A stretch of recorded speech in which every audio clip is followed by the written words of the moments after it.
All right, everyone, welcome to the airline broadcast. We are thrilled for you to join us today. I am Jay McKay. I am joined by my wonderful co-host with me here today, another crew member, if you will, Miss Erica Braverman. And you're on mute.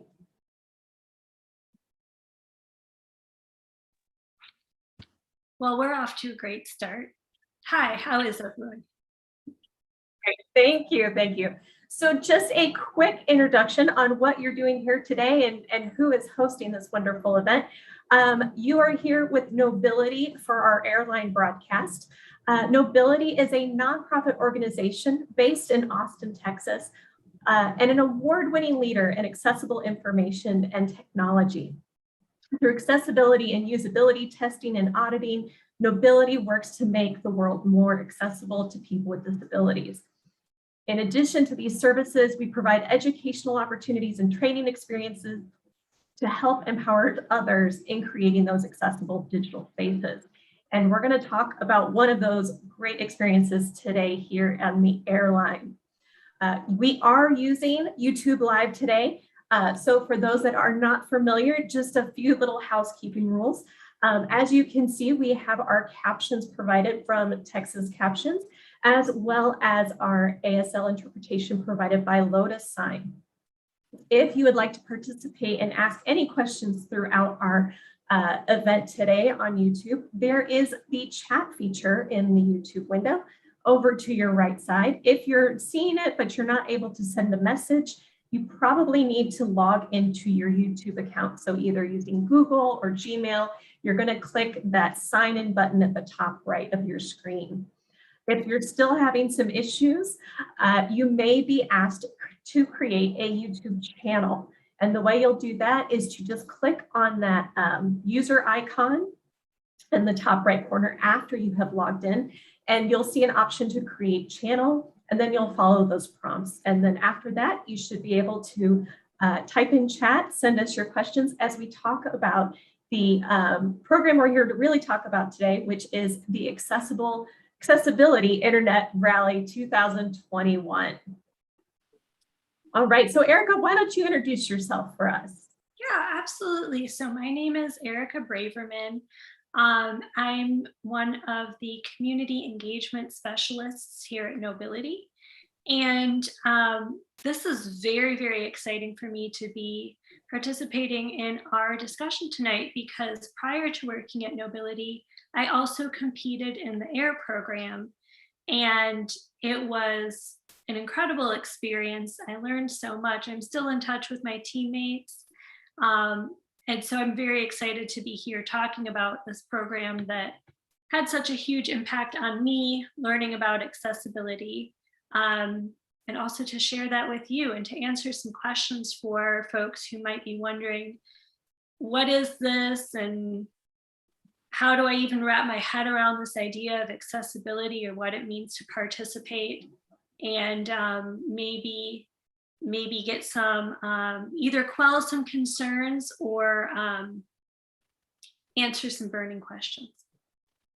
Excellent. And I've decided tonight, you know how people say like crumbs of wisdom or things like that? I think because we're the airline, it should be like pretzels of wisdom. Oh, peanuts. We give out pretzels, peanuts, pretzels, or those little cookies too. No. The airplane. Did you ever get the yellow airplane crackers?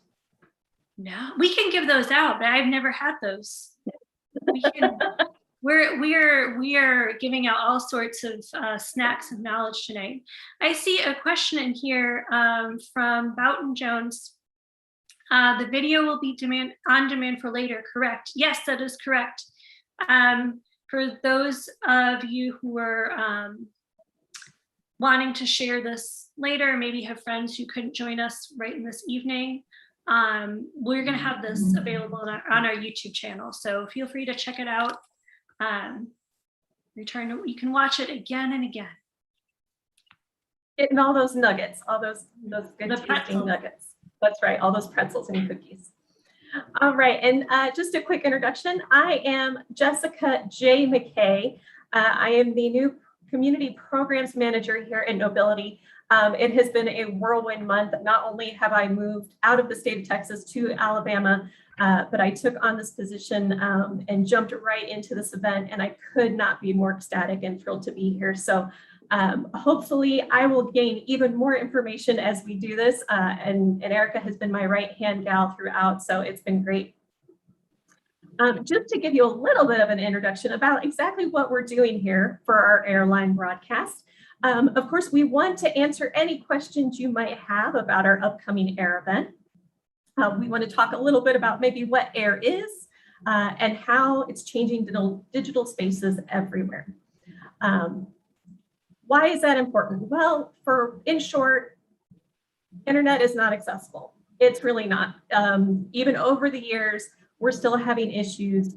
1 in 5 internet users has a disability, and most websites are not designed to allow those people to access fully, to fully engage, to communicate, to become involved with the things that matter most to them, with art, with music, just a variety of things, right? That's why we use the internet, to connect, to engage, to communicate, and we can't do that if websites aren't accessible for everyone.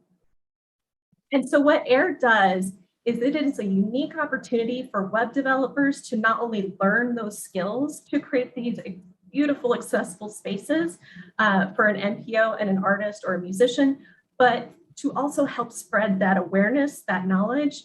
And then because that NPO, that artist, that musician has these accessible websites, their outreach is so much bigger.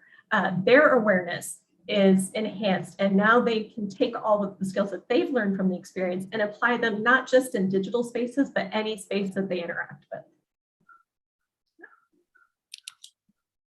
And I'm going to jump in, and I'm looking at everything. I'm looking at the chat, but I'm also looking at our notes too. So if I don't see something right away in the chat, I will catch it on my as I scoot around all of this. But I am going to look over to my notes, and I want to share a little bit with you about when we talk about an accessible website, what do we mean? And this is especially for anyone on the line or watching this video later who is an artist or a nonprofit, and they hear the term accessible website and they wonder, well, what is that? Does that mean that the link to my website works or that my page loads? But really, when we talk about an accessible website, we're talking about a website that is set up in a way that someone with a disability can not only use the website and navigate the website, but get an equivalent experience to that of a user or visitor without a disability. And what do we mean by equivalent experience? That means that we can get all the same information and background and sign up for the same activities and buy tickets to the same events, whether we have a disability or not. And some examples, in case you're wondering, well, what might prevent someone with a disability from accessing a website? Or what might inversely help a person with a disability to access a site? For example, someone who is deaf or hard of hearing or has maybe an auditory processing disorder, if they're visiting a website with videos, they're going to benefit from having a transcript available or captioning. Someone who has dyslexia or maybe has difficulty interpreting visual information in some way or another might benefit from larger print or plain language that is written in a simple, non-technical way, or good color contrast where the text stands out clearly from the page. Another important thing to consider when we talk about accessibility is that people with some types of disabilities could be using a tool to help them interpret what's on the page and navigate the internet. A good example of this is someone who has limited hand mobility or maybe doesn't use their hands at all when they use a computer. They might use a specialized keyboard that they can navigate with eye tracking or with their breath, or they might hold something in their mouth like a touch stick to help them push buttons on their keyboard. And that's a very high-tech example of assistive technology with the keyboard, and then a lower tech example with the wand. So these assistive technologies come in all flavors. But coming from my experience, having gone through AIR, one very important piece of assistive technology to consider is people who are blind or have low vision might use something called a screen reader. And that is a tool that reads text on the page. It reads links, it reads buttons, it reads descriptions of images if those are there. So that's a very key piece of assistive technology that might help a person with a disability to navigate your site. And if you prepare for those assistive technologies, that makes your site accessible. One way I like to think of digital accessibility, and if you're listening to this and thinking, oh, I'm not technical at all, this is way over my head, think about accessibility like a building. When the Americans with Disabilities Act came around, buildings were required to have ramps. They were required to have doorways that people could come through in a wheelchair. And buildings will have for their elevators or for their meeting rooms, they'll have braille labels, things like that, to make these buildings accessible places where people can come in and go to school or go to work.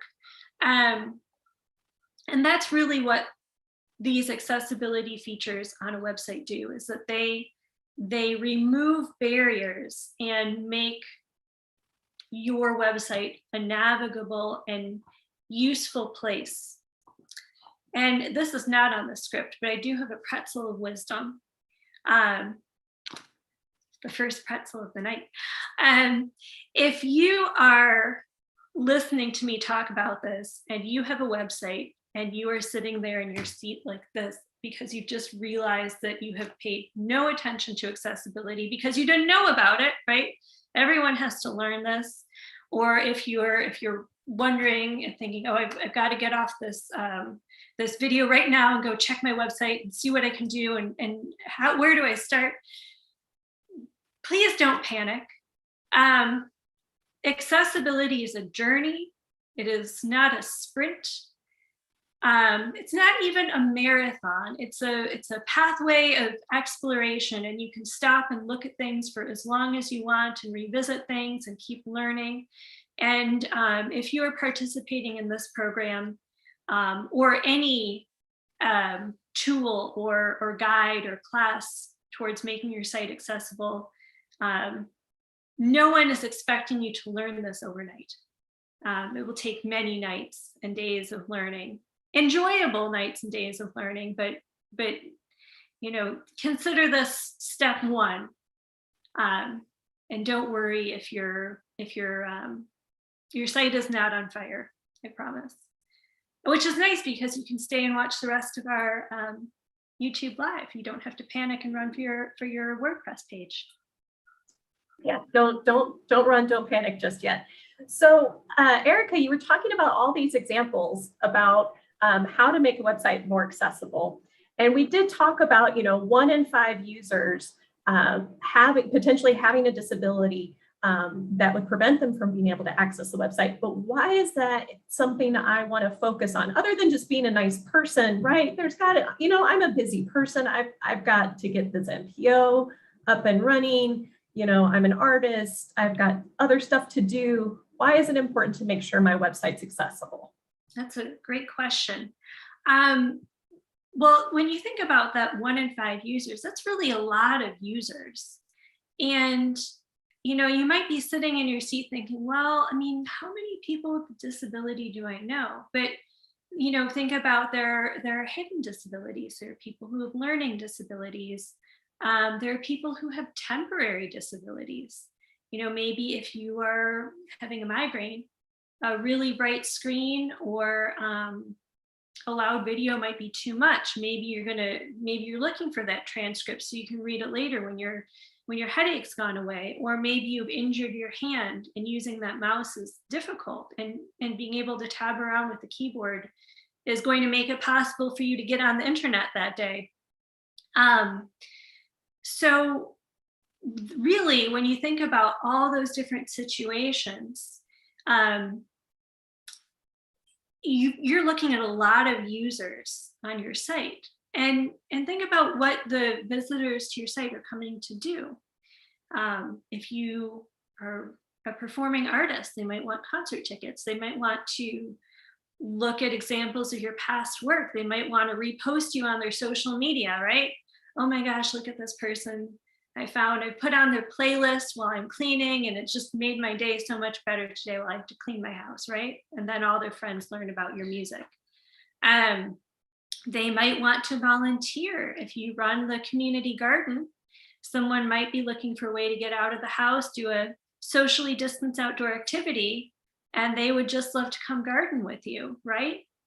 You might get some people who, if you do service provisions, if your organization helps families with any type of assistance, or any people with anything they might need, a barrier to finding information, or how do I sign up for services, can be pretty significant.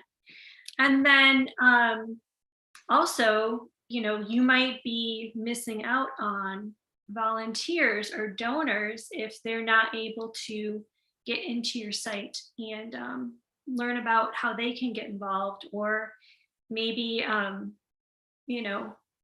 share some of their resources with you.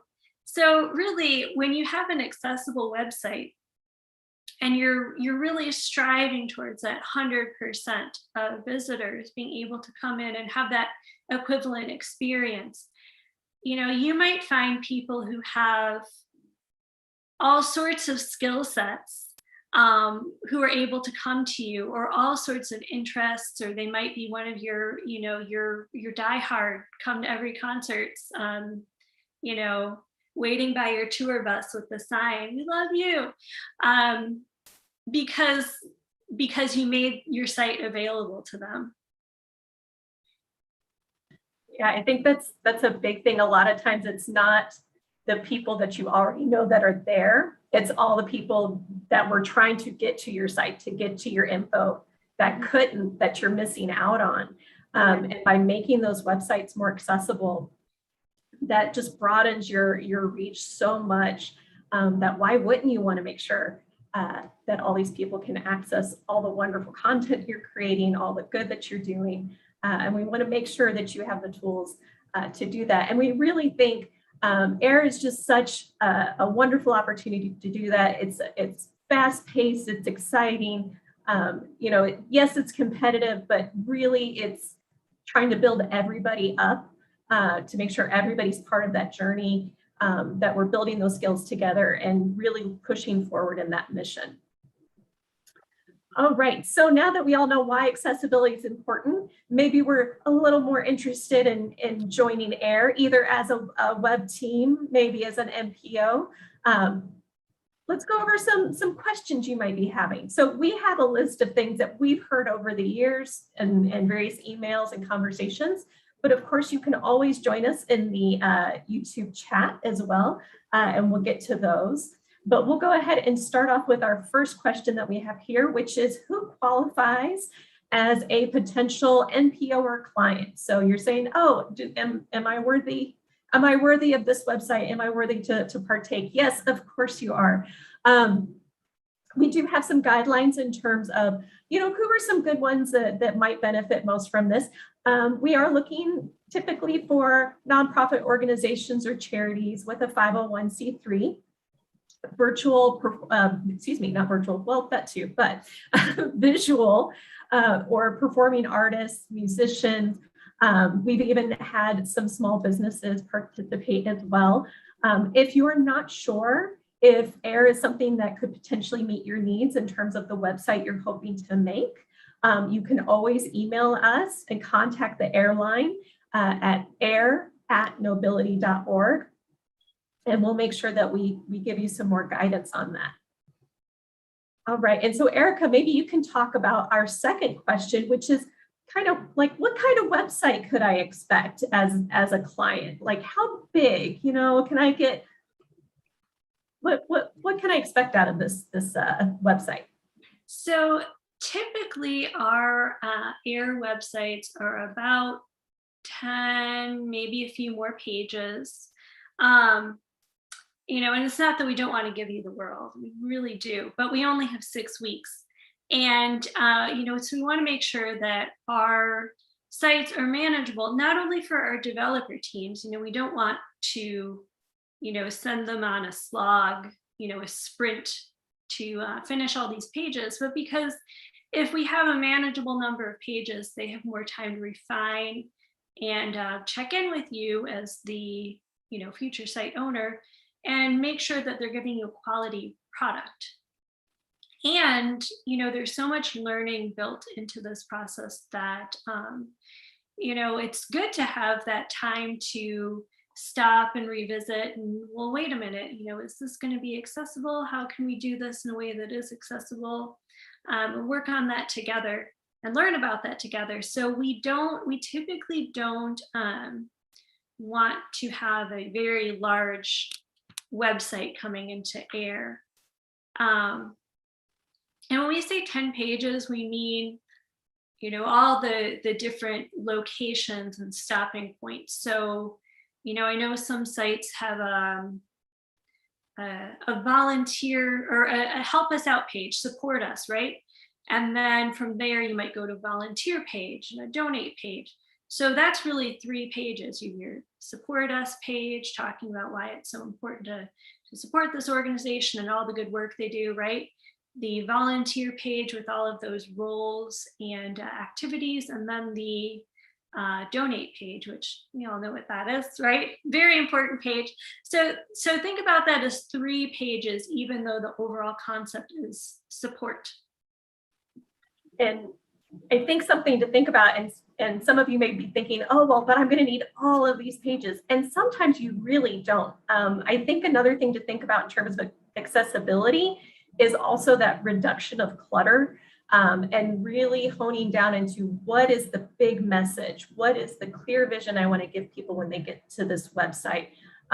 Maybe you don't need to make 3 separate pages for your donate, your volunteer, and your support us. Maybe it just needs to be 1 page, and just structured a little bit differently so they can access both of those in 1 page without having to have a wall of text to go with each of them.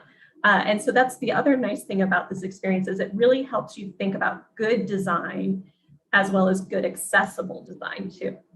Right. Yeah, we want to, how when you declutter your house, you think, does this spark joy? I think when you declutter your website, it's helpful to think, does this spark action? Like, is this doing an activity or getting people to do an activity for me? Or did I just put this here for some reason that is no longer relevant, or, something like that. Just so I can have more pages. Yeah. Yeah, right, exactly. Because it was in the template.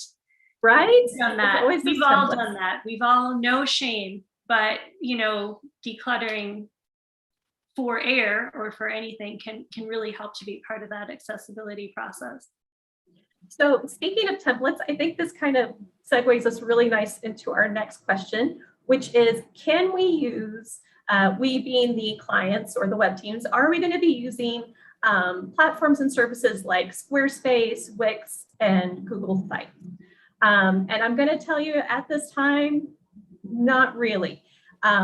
Without getting into all the technical of it, those programs make it nearly impossible to really create fully accessible websites. Plus, you're going to be working with web development teams that they actually want to develop some stuff, right? They don't want to just say, oh, here's a good template for you to use. And we don't do that to scare off our MPOs or anything like that. We just want you to have a website that's actually usable to all of your users. Another thing to think about and me as you know, being part of several NPOs and helping to run websites for those, you know, I feel your fear of going like, oh my gosh, but I like to use these platforms, they're so nice and easy.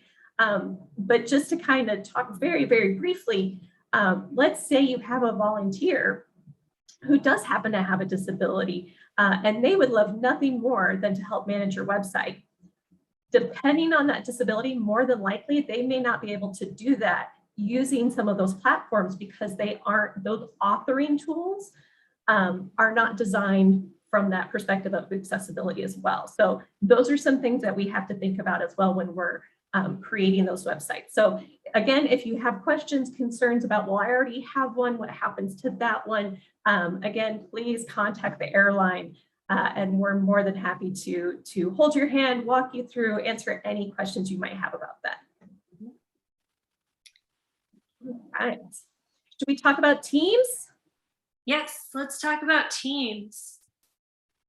So Erica, tell me about a team. Who's this team we keep talking about? Who's this team we keep talking about? So who is the team? So, you know, you're probably thinking, okay, could I be on a team, or how do I make a team? Or I'm handing my website over to you. Who is this team anyway?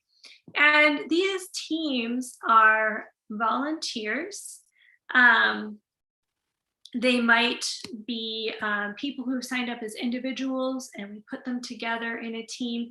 We've actually had so many individual signups, and Jay can attest to those. We've had so many individual signups that we've had to kind of put a cap on that registration. We're taking people who've already formed teams, but we've had a lot of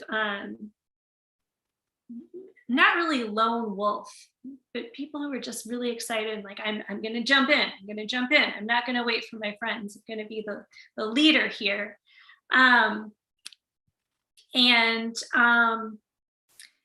You know, these people on these teams have a variety of skill sets. They have a variety of experience levels. They're from all over the world, all over the US. You know, they're coming from all kinds of backgrounds, and some of them might be experienced in one area of accessibility or not. Some people might be experienced in web development or not. You know, some people are here to just hone their skills. Some people are here to begin to build their skills. And some people are here to kind of flex their expertise a little bit in a nice way, like, hey, you know, I've spent all this time learning. Let me build something cool. And when our individuals come in, you know, we arrange them and organize them and put them together in a way where we get a good balance. So if you're thinking about forming a team, here's another pretzel of wisdom.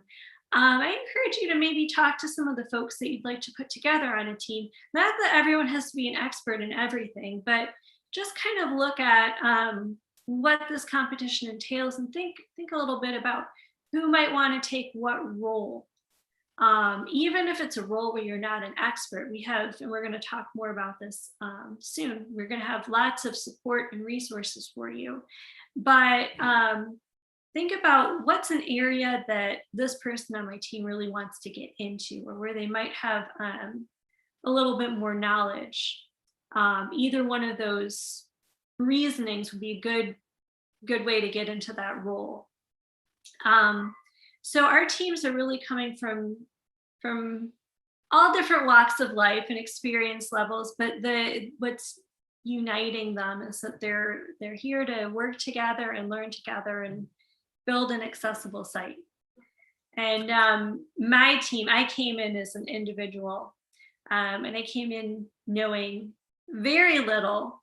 So I was very happy to see that there were 2 consultants on my team and a guy from Harvard University Library Computer Systems. So I went in kind of with my water wings on, and had a great experience. So if you're thinking, oh, I don't know anything, don't let that stop you. You know, we are here to learn, and we're here to help you learn, even more important.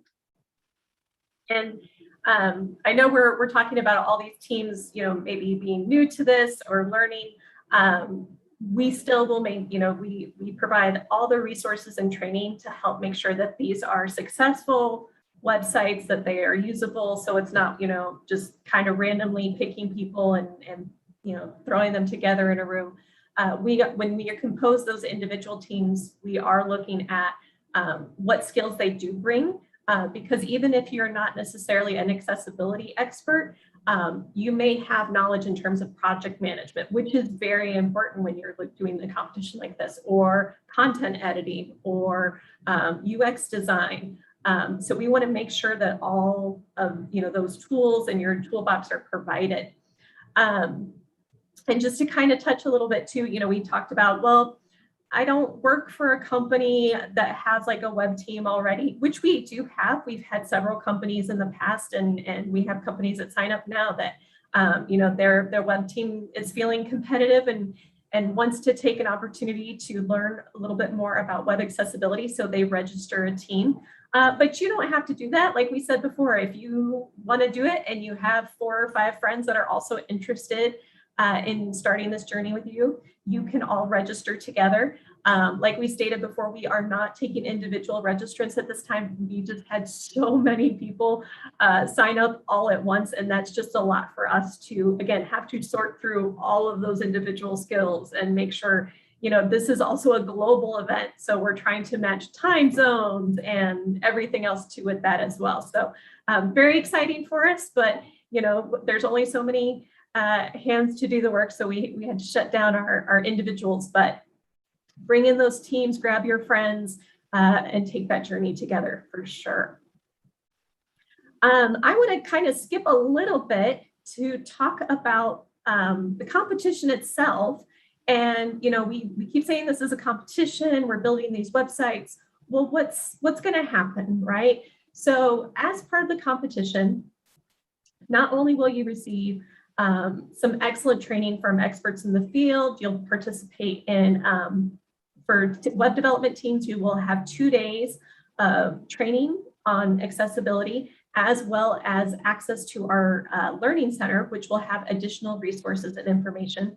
But then on top of that, you are going to be assigned your very own expert in the field mentor to guide you on this journey. I just thought when I was looking over this program, I was like, oh, that's just, to me, that was almost like the best part of it. I'm one of those, I love to have digital resources, but just to have a person there that's to be kind of my sage, to guide me through the forest and the trees.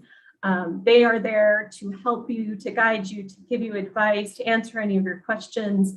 And then also, once you are doing all of your building and you're working together with your mentor and with your client, like we said, this is a competition, right? Now it's time to see how we all stack up.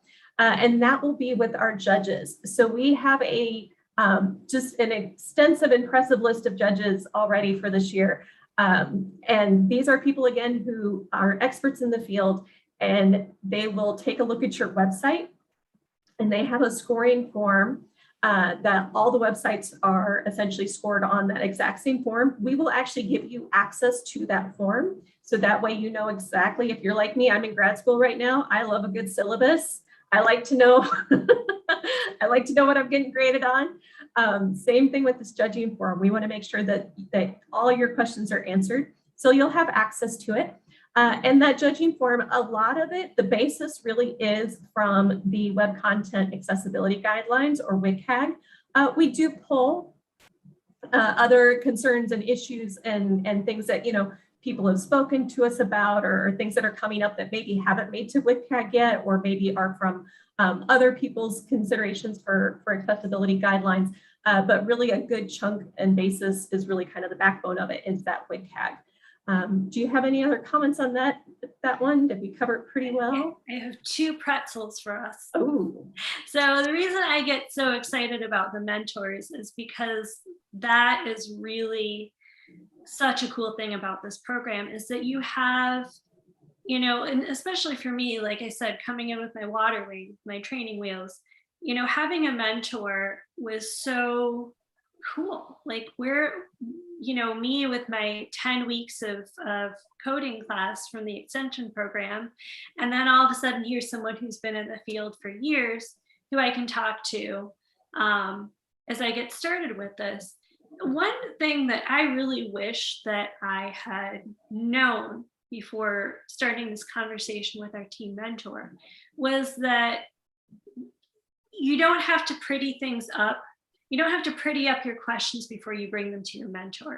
So if you're stuck or if something's going haywire, obviously your mentor is not going to come in and do the site for you. But if something's, oh gosh, what do we do now? You can ask your mentor. You don't need to say, well, we've already solved this problem. We want to show you our solution, right? Or we're on our way. You can ask your mentor about that. And also another thing that in hindsight is that you can talk to your mentor about working with your NPO.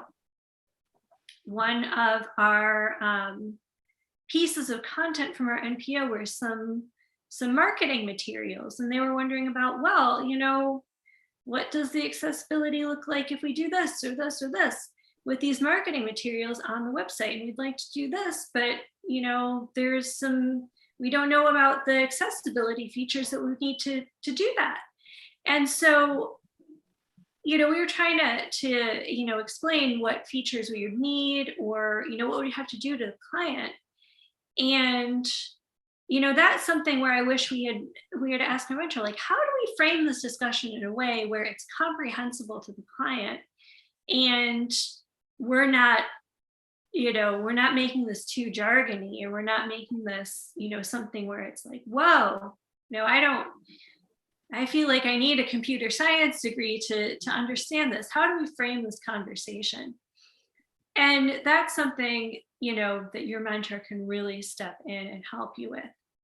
So don't be afraid to ask your mentor anything. They are here to help you. And the other piece of information, and oh gosh, I hope I didn't forget it.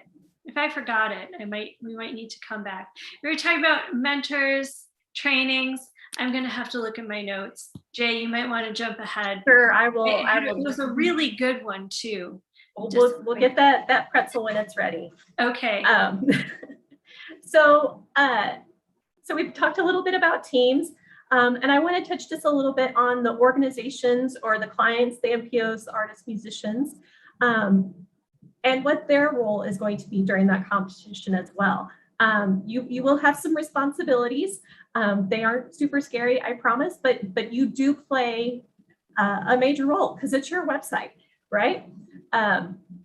So one of the first things that you want to do is determine who is going to be your representative, especially if you are an NPO or a charity organization, and you've got a group of people. Who's going to be the person that's communicating with the development team? Who's going to be the person that represents you at like the kickoff event that you get to introduce your NPO to everybody? Who's going to be there to represent you at the award ceremony at the end?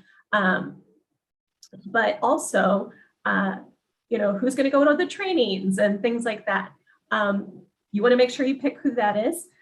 And then the next big thing is you want to make sure is you have your content ready. That's kind of one of the things that sometimes people don't realize. Yes, you have a web team. Yes, they are there to build your website. They can't read your mind though, right? They need to know what you want on the page. You can't just go, it's like that those horror stories you hear from like hairstylists when people just sit down, they go, I don't care, just do something. They're like, ah. And so they just freeze up because they don't know what they're supposed to do, right? So the same thing's going to happen to your website. You have to have that content for them. Everything needs to be in a digital format. Part of your training will be looking at the best ways to provide that for your team, talking about how to communicate with the team to make sure that you are clear in your vision. And so then that way they can fully understand and implement to make that come true for you. If you already have a domain name or a hosting site, If you don't know what those terms mean, do not worry. Part of your training will also be to talk about those things and make sure you have them in place in time for not just the event itself, but after the event. And then another thing to think about is if you are having somebody to manage your website after the event, that is somebody that you might want to bring in as well in terms of those meetings, those trainings. Maybe they're not necessarily the one that wants to stand up and say, this is our organization, or this is my theater company and this is what I like to do. But if you have that person that's going to be your web manager for you, you're going to want to also make sure that they're ready to go to those trainings with you. So that way it's a nice, smooth, easy transition after. I remembered my pretzel, and I also have a new Oh, one. good.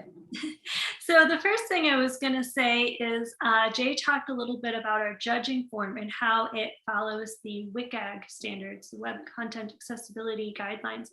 And when you're looking at that form, on first glance, it might look like a bunch of numbers and things that you don't understand. Don't worry about, I mean, you're not going to be self-assessing. So if you don't know what all of those things mean right away, that's okay.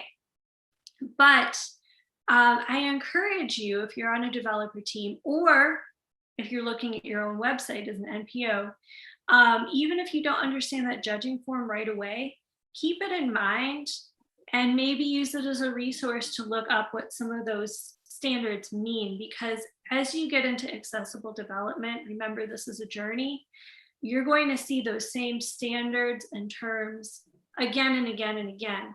So please use that judging form not as the scary rubric. It's not scary, although it is a lot of numbers.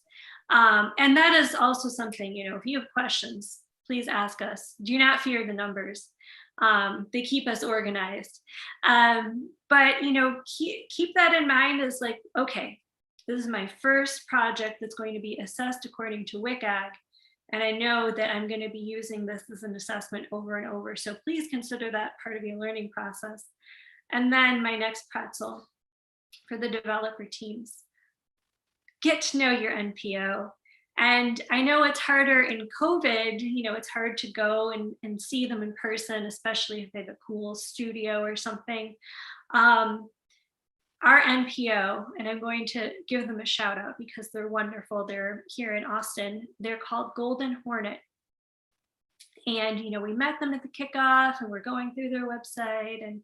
And later on in the competition build phase, I got the chance to go over to their studio, their music program. They have a music studio, and talk to them. And I wish I had done that at the beginning, because their whole program's purpose is to take classical music and make it something where you don't have to be dead to write it. You know, they're teaching young people to be composers, and they're teaching young people to do these incredibly creative things with music. And, you know, they even have something called the String Quartet Smackdown, where it's like Battle of the Bands, but for string quartets, and it sells out. And I would have had a much deeper appreciation of what they're really doing and what the depth of their work is if I had spent more time with them, getting to know them at the beginning, instead of just jumping into my designer developer role. So I highly encourage you to do that. We have some incredible groups that come through our virtual doors every year, sharing their content, their websites with us. So, you know, get to know your NPO. That even rhymes. But so it will make this experience like so much more real to you when you're thinking, wow, like this is something really cool and really unique, and not everyone has a skill set to put this kind of community programming together, and we're getting to make this accessible. Yeah. And just one more thing about the judges forum. I know we kind of made it sound a little intimidating and frightening, and we don't want that at all. No, Just I like you overheard have, yeah, just like we have those wonderful mentors that are going to be there for you. The same thing can be said about the judges. You know, we'll have opportunities for you to ask questions of the judges. You know, they're not there to just kind of, you know, point their fingers and you know, make judgment calls and say you're worthy and you're not worthy. They are there to help you benefit from this journey as well, just as much as they are there to, you know, be thorough and be fair. But really, they want to make sure that you learn and grow from the experience as well. So if you have questions about that form, if you just don't get it, they are there to help you out as well. They won't just be kind of sitting off into some, you know, I always think of, like, for some reason, the gods on Mount Olympus that are just out there somewhere, just, you know, watching and, you know, seeing whether or not the website's good enough. So no, they really are there to help you out. And our judges also, you know, they're accessibility experts themselves, but they had to start somewhere.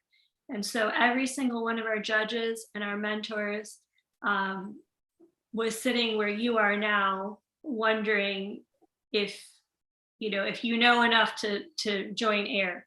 So, which you do. So, you know, your judges are not coming from a place of perfection. They're coming from a place of experience, and they want to share that experience with you. All right, so we're just going to hit up two more little items on our FAQs. So this will be my last call for any questions that you may have in the chat. Go ahead and put them in that YouTube live chat, and we'll read them out and answer your questions. And then, of course, we'll talk about our airline after all of this has been gone over. But I wanted to talk just briefly on just a couple more of the responsibilities for the development team. You know, what are your responsibilities, right? So we talked about the MPO needs to give you the content. They need to be in good communication with you to make sure that they're giving you a clear vision. And ultimately, of course, your job as the web development team is to, again, reciprocate that communication. But ultimately, you want to make a wonderful website that is fully accessible, but that is also something that your client can maintain after the event, right? And the reason why I say that is because what happens to that website after the event, right? You make this beautiful thing, you polish it, you make it nice and shiny, and it's ready to go. So clients, that's where we want to make sure you're aware. Your web team is really just there for that 6 weeks for the competition. Now we do have some teams that have decided to stay with their clients in some kind of a professional relationship where either they've contracted or made some kind of arrangement where maybe they're going to keep on working with them for a couple more months to make sure that the client feels comfortable in, you know, making their own maintenance and updates on those web pages. But really, clients, you are going to be that person that's responsible for the upkeep. And of course, Knowbility will always be a resource of knowledge and support for you in that as well. Yeah. So hopefully we have kind of made you a little more hungry for those pretzels of knowledge. Maybe now you're ready to move on to the honey roasted peanuts, right? And now you're like, give me the peanuts, I'm ready. You know, what's next for us? So Erica, what do they do if they're ready to go? If you are ready to go, well, you've got options here. You've got options. So if you're ready to go and you've got your team assembled, if you got your NPO assembled, you're ready to sign up, you can go to our website, which is knowbility.org. And I'm going to put that in our YouTube chat. Here, I'll go ahead and type that in. Okay, thank you. And I see while Jay is typing, thank you, Jay, as I go through my tabs and trying to find this, I see a question from Oikos99. Is it too late to join? I'm interested, but I'm not with any nonprofit. And it is not too late to join. We have about 10 more days left where you can absolutely sign up. And if you are not with any nonprofit, and I encourage you to email us, which is the next option that I'm going to tell you about. if you're thinking, okay, I may be wanting to start a nonprofit, or I have a community project, or I'm an artist who gets support from nonprofits, um, we can absolutely talk. And, I'd love to learn more about what you're doing, and how this could fit into AIR. Um, and I'll tell you how to do that now, actually. So our airline is exactly here for this purpose. If you're wanting to join AIR, you might not be sure about what your status is as a nonprofit. You might be trying to put together a developer team, or questions. Any question, no question is too small. Please email our airline, and that is just air@nobility.org. And I put that in the chat, just AIR@nobility.org. And to tell us that you are here for the airline, you can just put airline in the subject line. And that means that either Jay or I or our colleague Jessica will be responding to you, and we can chat over email, we can talk on the phone, we can set up a Zoom or a Google Meet. We just want to make sure that you have a real person that you can talk to if you have these questions that we didn't get to here, or if you don't see the information you're looking for on the website. So 2 things you can do.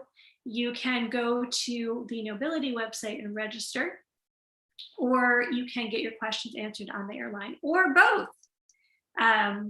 We take all configurations of questions on our airline. And I really like that you brought up, maybe you're not part of a nonprofit, but maybe you get support from a nonprofit.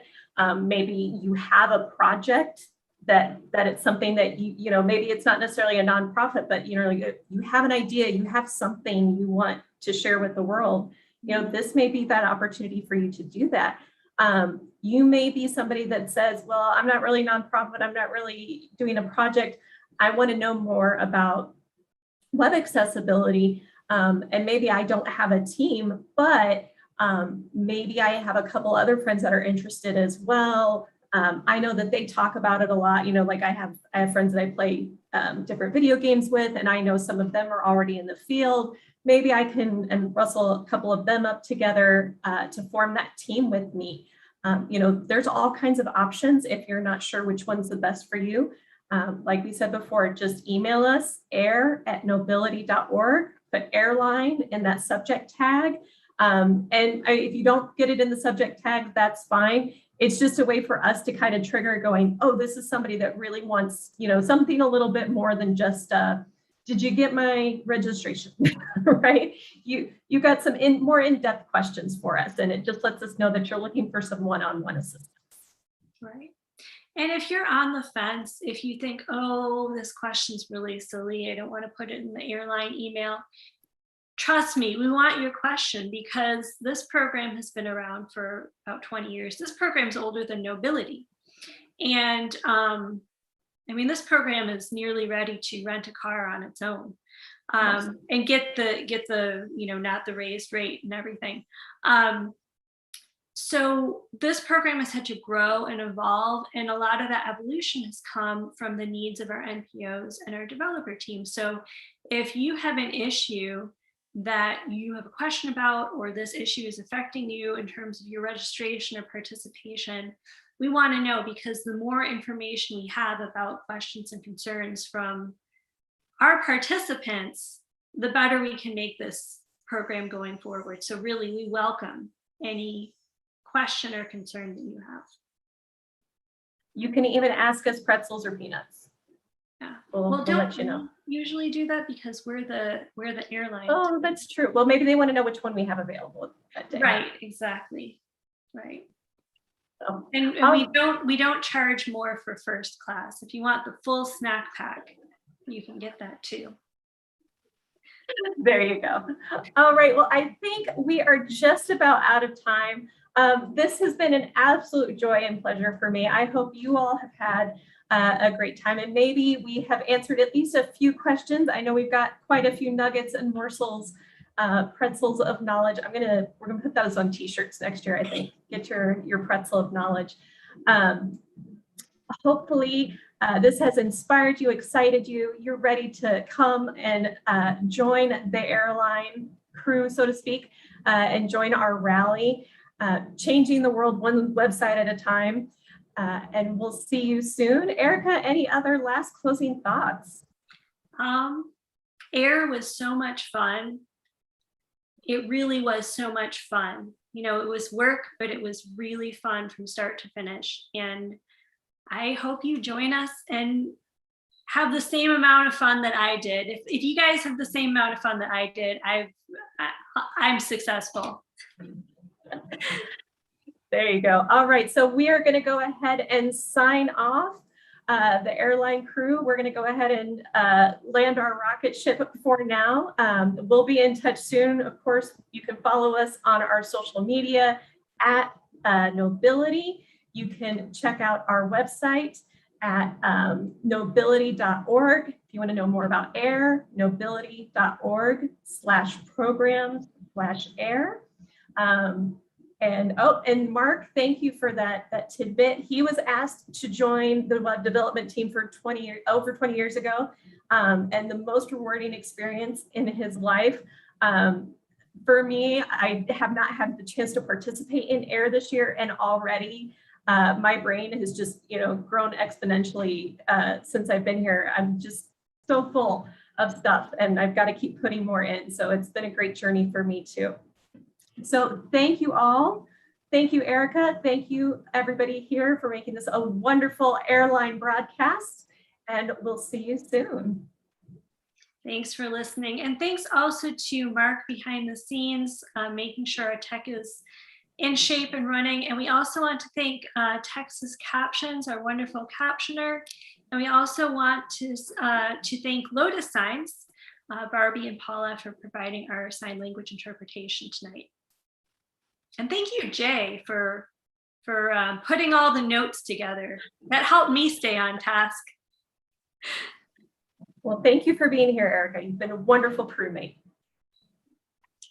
All right, I think we can collect our luggage now and disembark. But it's been a real pleasure talking to everyone tonight, and we really do look forward to talking with you if you want to reach out with any questions.